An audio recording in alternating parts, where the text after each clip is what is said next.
Nós vamos agora, então, dar sequência ao conteúdo, né, falando da reação ácido-base, o que é um ácido, o que é uma base, e lembrando, né, que essa é uma reação modelo para a compreensão dos fenômenos químicos e estabelecer a fundamentação termodinâmica e cinética desses processos. Né.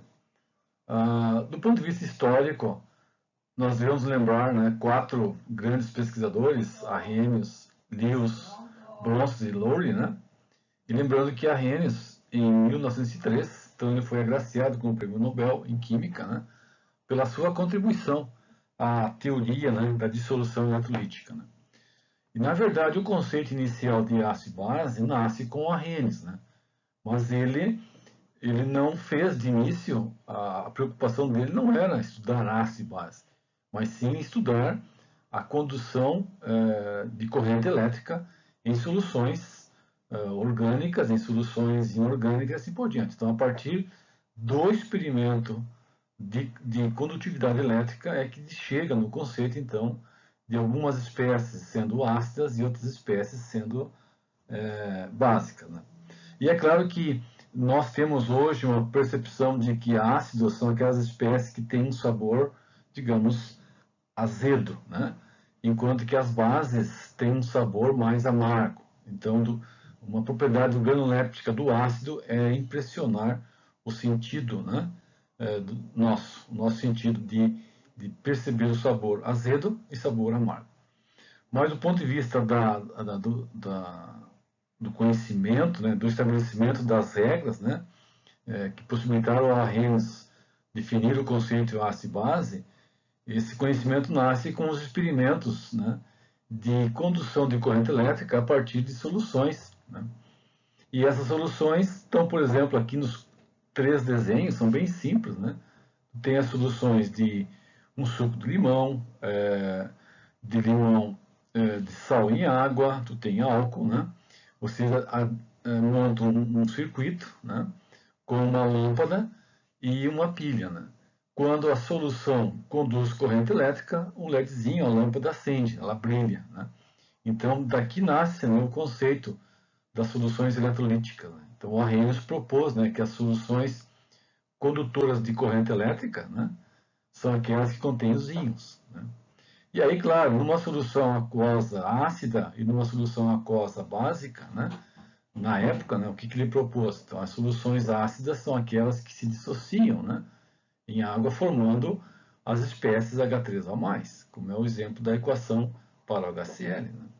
Quando você agora pega NaOH e adiciona ele em água, ele vai se dissociar formando o cátion sódio aquoso e mais a hidroxila.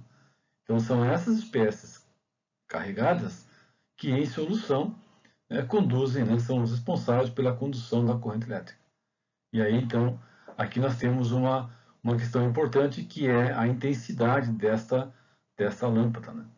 Quanto mais intenso, quanto mais forte é a luz, né, maior é a dissociação daquela espécie na solução, no caso aquosa. Aqui é importante então, que nasce a partir do Arrhenius a escala de acidez e de basicidade das espécies, porque ela foi estabelecida num padrão água. Então, as constantes de acidez e de basicidade, elas são estabelecidas a partir dos experimentos de Arrhenius. Então, o nosso padrão de referência da acidez e da basicidade das espécies é sempre em água. Também nasce o famoso o grau de dissociação das espécies em água. Quer dizer, quanto mais se dissocia, por exemplo, no experimento, mais intenso é a luz. Então, quanto maior a dissociação, mais partículas carregadas estarão em solução e, portanto, maior será a condução de corrente elétrica. Daí, claro que nós podemos estabelecer que, nesses casos, haverá uma constante de equilíbrio que vai depender da quantidade de produto e da quantidade de reagente. Então, do ponto de vista bem prático, bem didático, né?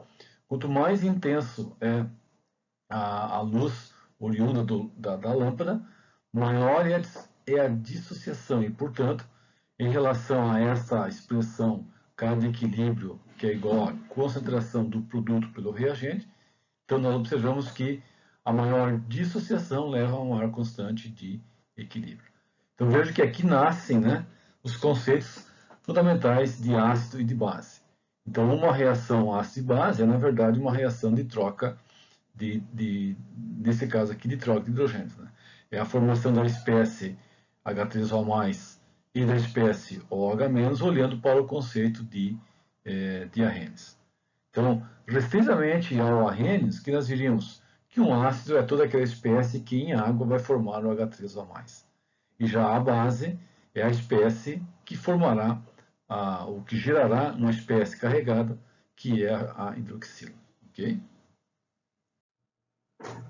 Então, a partir do estudo das soluções iônicas, né, o Arrhenius então propôs que a dissolução de uma substância iônica ela pode ser medida, né, a sua eficiência a partir da constante de equilíbrio. E como nós estamos tratando de ácidos, né, e bases, então nós temos um termo específico, que é a constante de acidez e a constante de basicidade. Os ácidos assim eles podem ter uma constante quando são monoácidos, duas quando são diácidos, três quando são triácidos e assim por diante. Por exemplo, o ácido sulfúrico tem duas constantes de dissociação, o K1 e K2. Né? Então, no equilíbrio, o que acontece? Nós vamos buscar a razão entre a concentração dos produtos e a concentração dos reagentes. Então, a constante de equilíbrio para essa reação genérica do ácido não dissociado em água é expressa através da fórmula, né?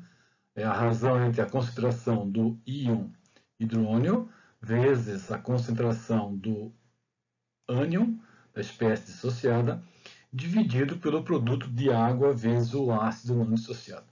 Aqui é importante frisar de que a concentração de água, né, essas soluções são bem diluídas, então a concentração de água praticamente é constante. Né? Se nós calcularmos aqui, ela terá um valor acima de 50 mol. Né?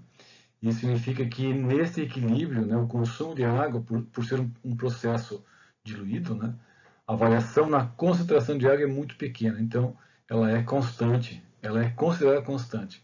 Por isso que a expressão final se resume nesta aqui, constante de equilíbrio de um ácido é dada então pela razão entre o produto do íon hidrônio vezes o ácido dissociado dividido pelo ácido não dissociado. Como esses valores aqui, eles fornecem números que vão de valores bastante grandes a valores muito pequenos, por exemplo, o HCl tem uma constante de 1,3 vezes 10 na sexta, né? Já o ácido benzoico é 6,3 vezes 10 na menos 5. Então, percebo que a constante de equilíbrio assume valores muito grandes, muito maiores que 1 e muito menores do que 1. Então, para nós não estarmos discutindo ou apresentando números com essa magnitude, às vezes é difícil você relembrar ou trabalhar, se escolhe numa escala logarítmica, em que agora nós vamos representar, então, por unidades de pKs. Né? Então, a escala logarítmica transforma o valor da constante em pK. E ela é dada através dessa expressão de menos o log de K.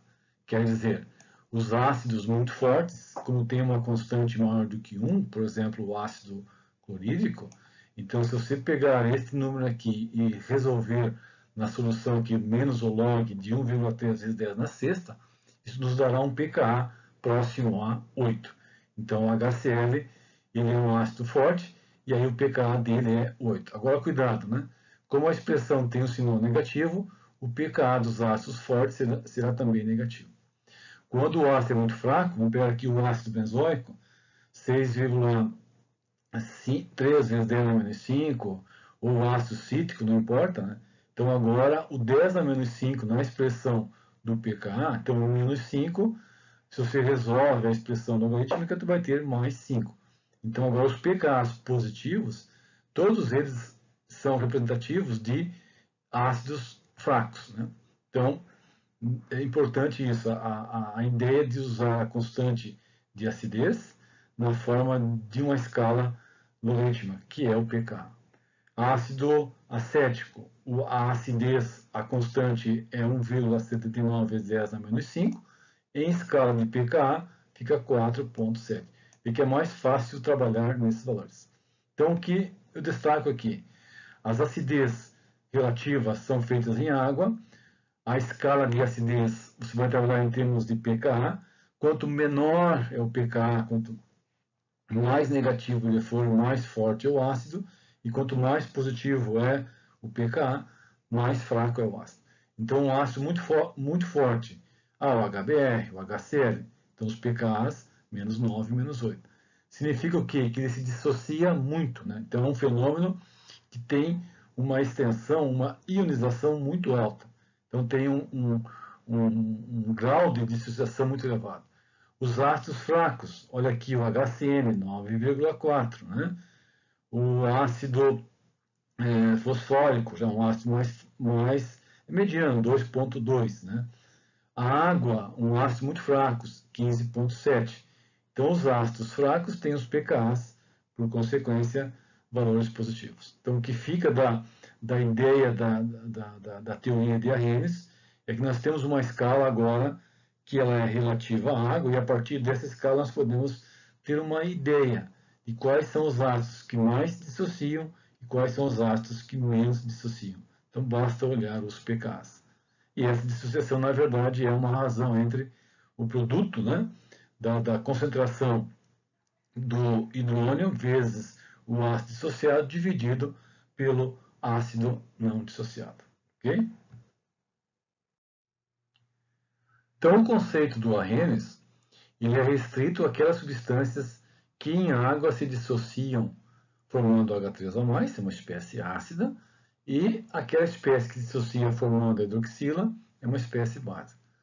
No entanto, no decorrer do progresso da ciência, né, especialmente na virada do século XIX para o século XX, as definições de ácido e base foram expandidas devido à necessidade de adaptar, né, novas reações com características muito parecidas, né, mas que não aconteciam em fase aquosa, que aconteciam em uma fase não aquosa, no solvente orgânico, ou mesmo em fase gasosa. Então, nesse sentido, em 1923, o Bronsted e o Lowry eles propõem um conceito, né, de que ácidos são aquelas substâncias capazes de doar prótons, doar um H+, enquanto que as bases são substâncias que recebem um próton, um H+. São conceitos que, na verdade, não invalidam a teoria de Arrhenius, eles apenas aprimoram, eles fazem uma expansão do conceito. Porque, assim, observe que na reação do HCl, a dissociação do HCl em água. O HCl, notadamente, é um ácido de Arrhenius. Né? Por quê? Porque em água ele se dissocia e forma o H3O+. Agora, se nós olharmos do ponto de vista mais restrito ou com maior detalhe de como a reação se processa, nós enxergamos que o HCl fornece um H+ para a água. E a água recebe o H+. Assim, nessa reação aqui, em que o ácido de Arrhenius se dissocia formando o H3O+, o ácido de Arrhenius também é o ácido de Bronsted e Lowry. Por quê? Porque ele, ao doar um próton, ao doar o H+ para a água, ele vai formar um H3O+ e mais o Cl-. Note então que a água se transforma na espécie positiva, no cátion, que tem aqui o oxigênio positivo, então seria um oxônio. Como ele só tem hidrogênio, é chamado de hidrônio. Ele é, na verdade, uma espécie que tem uma carga formal mais 1. O que é a carga formal? Lembro, né? A carga formal é o sinal algébrico que a espécie tem quando ele tem a sua esfera de valência alterada. Então, a água tinha duas ligações e forma no produto, no cátion hidrônio, 3 ligações. Então, ela teve que doar um par de elétrons e aí essa doação faz com que tu tenha uma carga positiva sobrando. Então, no conceito agora mais geral, toda espécie ácida é aquela que doa prótons e toda espécie básica é aquela que recebe prótons. E aí nós teremos aqui um conceito que é oriundo da definição de Bronsted e Lowry, que é o conceito de pares conjugados. O que são os pares conjugados? São aquelas espécies que diferem em um próton. Então, por exemplo, o ácido clorídrico e o cloreto. A diferença entre eles é o hidrogênio. Então, o ácido 1, base 1. O ácido e a sua conjugada, a base. A água, a base 2, e o seu conjugado, o ácido 2. Então, percebam que, no conceito agora mais amplo, o ácido 1, ele, ao doar prótons, forma um ácido 2, que é o H3O+. E a base 2, ao receber um próton, né, do HCl, induz a formação da base 1, que é o cloreto. Assim, o ácido forte, HCl, se dissocia em água, formando um outro ácido. Só que este ácido H3O+, é mais fraco do que o HCl. Lembra que o pKa do hidrônio é aproximadamente 1,7 negativo. E o pKa do HCl é menos 8. Então, o ácido mais forte se dissocia formando o ácido mais fraco. As bases, né? Então, a base é a espécie receptora de H+, receptora do próton. Né? Então, a amônia. O que é a amônia aqui? Como é que ela atua? Se nós olharmos a equação como um todo, né? A amônia NH3 se transforma no NH4+. Então, a diferença entre o NH3 e o NH4 é um próton. Assim, tu tem a base 1 e o ácido 2. A água aqui agora é ácido 2 e o seu conjugado é a base 2. Então, percebo que a água, nesse conceito do Bronsted-Lowry, ela tem um comportamento anfótero, né? A água em relação ao HCl atuou como base. Agora, mesmo a água em relação à substância amônia atua como um ácido. Então, notem que a base aqui tem um par de elétrons. Né? O ácido aqui tem 2 pares de elétrons. Mas, nesta reação, né, quem está transferindo o hidrogênio? Quem está sendo a espécie responsável pela doação do H+, é a água. Então, esse hidrogênio que está aqui, ele migra e se liga ao átomo de nitrogênio. É importante nesse exemplo aqui que o cátion amônio, observe que ele tem 4 ligações, né? Enquanto que a amônia original tem 3. Por isso que eu falei no início, né? A carga formal é o sinal algébrico que a espécie tem quando a sua valência natural é alterada. Então, a valência do nitrogênio aqui é 3 e aqui é 4. Então, para efetuar uma ligação com o H+, o nitrogênio teve que doar um par de elétrons. E aí adquire a carga positiva. Então, veja que o conceito de Bronsted-Lowry, ele engloba os ácidos diarrênios, mas ele agora vai além. Né? Então, nessa reação, tipicamente da amônia com água, nós não temos como classificar essas espécies aqui usando o conceito de diarrênios. Não tem jeito, né? Porque aqui você não tem a formação nem do H3O+, né? E tem a formação do OH-, né? Só que aí o que acontece, né? A água aqui está formando o OH-. Então, neste caso, né? A água seria uma espécie básica. Né? E ela atua como ácido. Né? Ela atua como ácido. Tá? Então, vamos ver mais exemplos, né? Da aplicação do conceito de Bronsted-Lowry em sistemas que não se assemelham, né, com o conceito de diarrênios. Então, no primeiro exemplo aqui, o HCl, amônia, a reação ela é irreversível no sentido da formação dos produtos. Por quê? Porque o ácido HCl é muito forte e o amônio aqui é um ácido fraco. Os conjugados, o ácido 1 e a base 1, a base 2 e o ácido 2. Né? Quem doa prótons? O HCl. Quem recebe prótons? A amônia. Então, o ácido HCl, a base amônia. No exemplo 2 e 3 é o bicarbonato, que ora atua como base, ora atua como ácido. Então, o bicarbonato pode reagir com um ácido, aqui o hidrônio, né, que é um ácido forte, e ele recebe um próton do H3O+. Vai formando o quê? O ácido carbônico e mais água. No exemplo de baixo, agora o bicarbonato é o inverso, né? Então ele tem um comportamento anfótero. Agora ele é um ácido porque ele está reagindo com uma base. A base hidroxila remove o hidrogênio, formando então o ânion carbonato e mais água. Então são exemplos que mostram a expansão do conceito ácido e base. E todos eles, né, todos eles aqui, eles têm uma coisa em comum. Eles têm o envolvimento, né, da espécie H+. Por isso que se chama que é uma teoria protônica. É a transferência do próton de um lado para o outro. O conceito de Bronsted-Lowry também é usado particularmente para explicar a autoionização da água, né?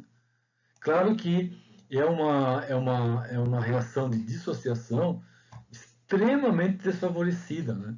Que duas moléculas de água entre si, a água atuando ora como base e ora como ácida, uma molécula de água é ácida, a outra molécula é básica. Ela se autoioniza formando H3O+, e o OH-. Esse processo, como descrito, tem um ΔG positivo de quase 80 kcal por mol.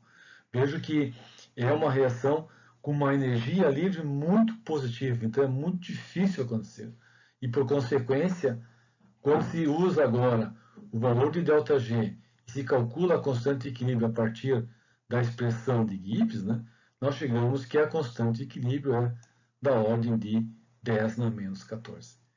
Então, é um processo de autoionização, sim, mas com uma dissociação muito, muito desfavorecida. Né? E, do ponto de vista de modelos, o que nós enxergamos? Então, duas moléculas de água, né, elas se dissociam. Né? Uma forma, por exemplo, aqui, né, forma a espécie positiva, né, e aqui forma a espécie negativa. Então, aqui está a hidroxila negativa e aqui está o cátion, o hidrônio positivo. Esse seria o modelo, né, da autodissociação da água, que vai dar uma constante de equilíbrio 10 a menos 14, e aí é importante, né, a partir daqui nós tiramos as escalas de acidez em soluções aquosas, que é o pKa, né? Desculpa, que é o pH, né? Então, o pH de soluções, pH da água, o pH de soluções aquosas, você vai medir, né, a partir desse número fatídico aqui, 10 a menos 14, e daqui vai ser a escala de pH de 1 até 14. Né? Então, a partir do conhecimento das constantes de equilíbrio, nós podemos fazer uma previsão da direção das reações ácido-base. Essa previsibilidade é admitir, né, qual é o sentido, né, para que lado a reação avança, se é na direção dos produtos ou dos reagentes. Para isso, nós precisamos conhecer a constante de acidez do ácido reagente e do produto. Então, será uma razão entre a constante do ácido e a constante do ácido produto. Então, como exemplo, a reação do metanol e HCl, para formar o cátion, o metanol protonado, o oxônio aqui, e mais o cloreto. O que nós sabemos? A constante de acidez do HCl em água é 10 na 8. Do metanol protonado é 10 na segunda. Quem é o ácido mais forte é o HCl. Então, a razão, o K de equilíbrio desse processo aqui é a razão entre 10 na 8 dividido por 10 na 2. Então, aqui vai resultar no número que é 10 na sexta. Então, esse fenômeno tem uma constante de equilíbrio que vale 10 na sexta. 10 na sexta é, na verdade, 100 mil ou 10 milhões. Então, o ácido, o HCl e o metanol, eles se dissociam numa grandeza de 10 na sexta. Então, é um fenômeno que está praticamente voltado para o produto. No segundo exemplo, o bicarbonato, meio ácido, com o cátion hidrônio, formando o ácido carbônico mais água. Para esses casos aqui, o que nós temos? A constante de equilíbrio de dissociação do hidrônio é 50. A dissociação do ácido carbônico é 1,79 vezes 10 na menos 5. Então, se nós usarmos a mesma expressão aqui, nós vamos encontrar que a constante de equilíbrio de novo é favorecida em direção aos produtos. Então veja que é muito simples. A partir da informação das constantes de equilíbrio, você definir qual é a direção da reação ácido-base. Fazer uma previsibilidade, né? E essa previsibilidade ela é importante porque quando você relacionar com o ΔG, né, então se essa constante de equilíbrio aqui ela é maior do que 1, como é o caso nessas duas reações, né, o ΔG será negativo. E se o ΔG é negativo, então a energia, o perfil energético do fenômeno não será igual a esse aqui, né? Veja que nesse caso, o reagente, o ácido, dissocia, formando o ácido não dissociado. Mas a energia livre aqui ela é positiva, ela é maior que zero. Então essa dissociação só está acontecendo porque um fator externo está fornecendo energia para que o processo avance. E nesse caso ele é não espontâneo. Quando a constante de equilíbrio ela é maior do que 1, então o valor do ΔG será negativo. E esse gráfico é invertido. Então, para os processos espontâneos, o que nós teríamos? Nós teríamos a energia, então seria um gráfico com esse perfil aqui, né? Aqui é o patamar do reagente, digamos, e aqui é o patamar do produto, a energia, né?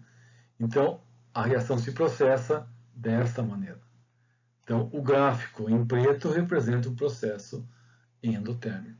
O gráfico em laranja representa um processo exotérmico com uma variação de energia livre menor do que zero. Aqui é espontâneo, enquanto que nesse em preto não é espontâneo. Uma outra coisa importantíssima nas reações ácido-base é o uso correto das setas, né? Por favor, usar corretamente as setas. As setas é uma simbologia que os orgânicos usam para descrever o movimento de elétrons e não de átomos, né? Então, quando nós falamos de uma reação ácido-base, a transferência protônica não é o próton que vai viajar, que vai migrar. São os pares de elétrons da base que atacam, ou que reagem, ou que polarizam o sítio positivo que é o átomo de hidrogênio. Então, a polarização se dá através deste modo, né, representado graficamente ou simbolicamente. Então, o uso da seta representa o movimento dos elétrons, né, o nitrogênio doador de elétrons e o próton, né, aceptor de elétrons. Então, veja que as setas devem ser usadas de maneira correta e de maneira inequívoca. Quais são as espécies que se movimentam em solução? Todas. Mas no fenômeno, quando ocorre a dissociação, a quebra e a formação de ligações, são os elétrons que se movimentam. Então, esse movimento é feito através de uma simbologia de setas. E aqui, só para vocês terem uma ideia, né, nós temos aqui um exemplo, o ácido acético reagindo com a metilamina, formando o acetato mais o cátion, o metilamônio. Os pKa's do ácido acético e do amônio. Vejam qual é a extensão deste equilíbrio aqui. Então, é a constante de acidez do ácido reagente pelo ácido produto. Fazendo as continhas, o pKa 4,8, você vai usar a expressão de menos pKa, de pKa igual a menos log de Ka, calcula então a constante de equilíbrio de um, calcula a constante de equilíbrio do outro, faz a continha 10 a menos 5 por 10 a menos 11, você verificará que essa constante de equilíbrio é muito maior do que 1. Então, essa reação avança em direção ao produto. Tá? Então, para nós fecharmos essa parte, né, o que há de errado nessas duas representações aqui? O que nós queremos mostrar aqui? Isso aqui, infelizmente, é um erro muito comum de professores, de alunos, de representar uma reação ácido-base. O erro está aqui, né? O erro é esta simbologia que não é adequada. Não é isso que ocorre numa reação ácido-base, né? rigorosamente, a reação ácido-base, nós falamos do conceito do ácido de Bronsted-Lowry e da base. O ácido é a espécie que transfere prótons e a base é a espécie que recebe prótons. Então, essa linguagem parece estar correta? A resposta é não. Na verdade, a migração, a transferência do H+, do HCl para a água, se dá pelo movimento dos pares de elétrons. Então, são os elétrons que irão se movimentar e não os átomos. Então, o que é o correto aqui? É nós pegarmos o par de elétrons da água e é ele que se movimenta, então a seta em direção ao átomo de hidrogênio.